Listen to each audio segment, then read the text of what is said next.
అప్పుల బాధలు వెంటాడుతున్నాయా? అయితే 6 జేవిఆర్ వారి జాతిరత్నాలు ధరించండి. నమస్తే, వెల్కమ్ టు మనం టీవీ. నేను మీ ప్రియాంకార.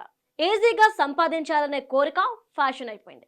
ఇక నయవంచుకులకు చెప్పాలా, అడ్డదారులే టార్గెట్. అమాయకులను మోసం చేయడం వారికి వెన్నతో పెట్టిన విద్య. దోచుకున్నోడికి దోచుకున్నంతగా రెచ్చిపోతారు. ఇక రియల్ గురించి చెప్పాలా, ఆశలు పుట్టిస్తారు, లేనిది ఉన్నట్లుగా సృష్టిస్తారు. ఎండ్ ఆఫ్ ద డే కోట్ల రూపాయలతో పరార్. అలాంటి ఓ వ్యక్తిని సైబరాబాద్ పోలీసులు అరెస్ట్ చేశారు. ఫ్రీ లాంచ్ ఆఫర్ పేరుతో అమాయకుల నుంచి 15 కోట్లు కాజేశాడు. ఏపీలోని చిత్తూరు జిల్లా రేణిగుంటకు చెందిన ఒబిలి పాపన్న గారి రామచంద్రారెడ్డి మాధాపూర్లో నివాసం ఉంటున్నాడు. ఇక ఈజీగా మనీ సంపాదించేందుకు రియల్ అవతారం ఎత్తాడు. సంగారెడ్డి జిల్లా సదాశివాపేట మండలం వెంకటాపురం గ్రామంలో 200 ఎకరాల్లో వెంచర్ను ఏర్పాటు చేశామని ప్రచారం చేసుకున్నాడు. అనుమతి లేకుండా లేఅవుట్లు వేసి ప్రీ లాంచ్ పేరుతో విక్రయాలు ప్రారంభించాడు.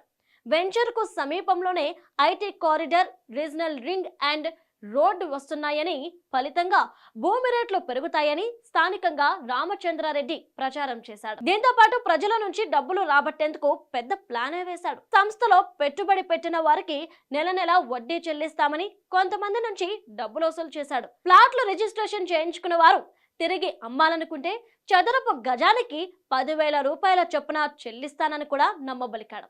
రామచంద్రారెడ్డి మోసానికి మరో ప్రాపర్టీస్ ఎండి విబి గుప్తా కూడా చేతులు కలిపాడు.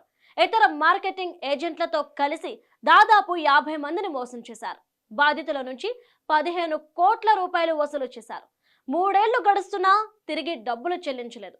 వెంచర్లో అమ్మకాలు చేసినప్పటికీ ఎవరికి డబ్బు ఇవ్వకుండా రామచంద్రారెడ్డి తప్పించుకు తిరుగుతున్నాడు. బాధితుల ఫిర్యాదుతో కేసు నమోదు చేసుకున్న సైబరాబాద్ ఆర్థిక నేరాల విభాగం పోలీసులు నిందితుడు ఓబిలి పాపన్న గారి రామచంద్రారెడ్డిని అరెస్టు చేశారు. ఇక మొత్తానికి అమాయకులు మోసపోయారు. వెంచర్లు, అక్రమ లావాదేవీలతో ప్రలోభాలకు గురి చేసే వ్యక్తులను అధికారులు నియంత్రించాల్సిన అవసరం ఎంతైనా ఉంది.